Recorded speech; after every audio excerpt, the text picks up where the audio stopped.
We're ahead in the AI race, but China is very competitive. They obviously have a lot of talented people. They have a lot of developers, but I think we're well ahead. But we're not going to stay ahead if our innovators and our startups have to comply with 50 different regulatory regimes. It's extremely onerous, and it's going to slow down innovation, and it's going to hinder our progress in the AI race. So if we want to stay in the lead, as President Trump has declared, we need to have a single national standard, one standard for AI. And I think this is a huge advantage that America has, which is our capital markets are very adaptive. You're seeing a very rapid shift in our economy. That's something that China doesn't actually have. They don't have capital markets that are as developed as ours, and I think this is a big advantage in the AI race.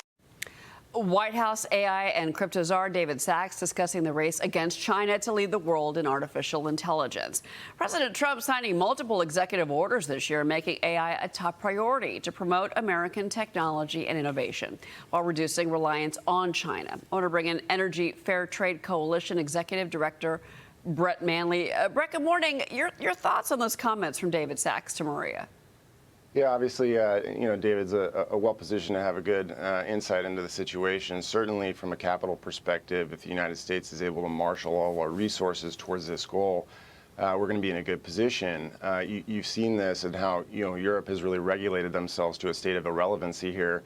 It's really between the United States and China, and AI as an economic tool really should be seen as something as powerful as the atomic bomb was for national defense. We need to get there first so we can control how it's used and who benefits and why. It's something I think we could do. He's right. We are a free society. We have access to capital. Certainly the money markets here in the United States are unrivaled. And if we want to maintain our position as the leader of the free world, certainly from a capital and market perspective, then we need to win this race. Well, I want to bring in Lou Bassanese. He's on set with me here in New York because, Lou, you had mentioned the race with NVIDIA and obviously these chip sales to China, whether or not those continue and go through, in particular the H chips. Yeah, as concerns this race in AI, right? I see every metric I look at, the U.S. is leading in terms of number of data centers, in terms of the strength of intellectual property, in terms of new company formation. So I don't worry about it from that front. I'm curious to hear Bret's thoughts, too, because my opinion is that energy is the key bottleneck here. China is the only, they're leading on that front because they have more electricity power generation available to power these data centers on a magnitude of like 2 to 3 times the U.S. So that could hold us back significantly. Yeah. Bret, respond to that, because we talk so much about the chips. Lou says it's energy. Absolutely. I mean, the energy demands for the processing power of these computers is enormous. We've really done ourselves a disservice in the last 30 years by not exploring nuclear power. We've obviously reversed that. Trump had some executive orders earlier in the year that are going to lead to a lot of formation of some of these smaller nuclear power plants.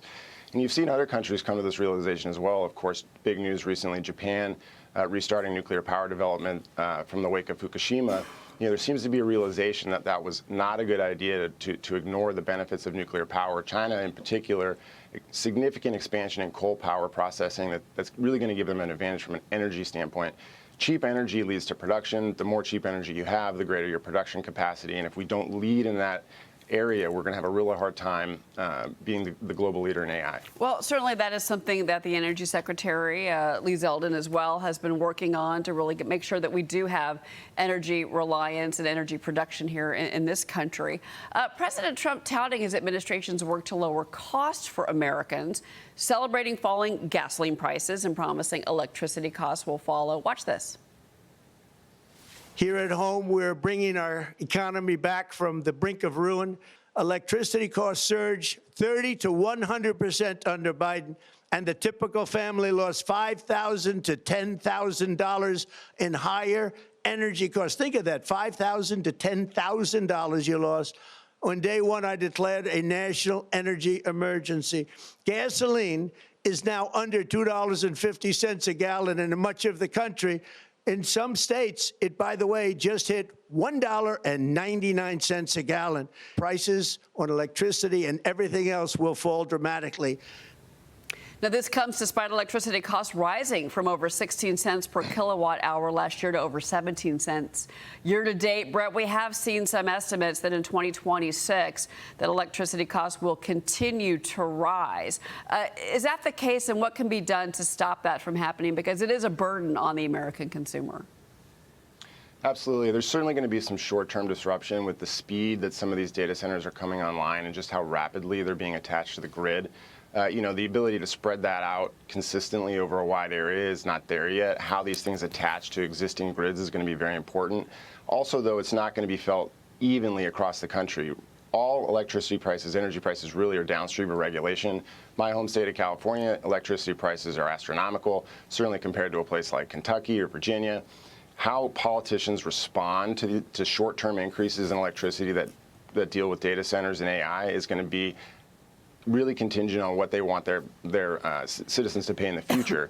And it's important that we don't get reactionary to these short-term disruptions in energy markets. David, weigh in here. Bret, one of the hidden, unknown factors in this are public service commissioners around the country as they set the rates in many states. Talk about that as it relates to energy costs and what consumers are actually paying. Yeah, certainly. I mean, as most Americans know, public utilities are a regulated entity. They're essentially quasi-governmental agencies.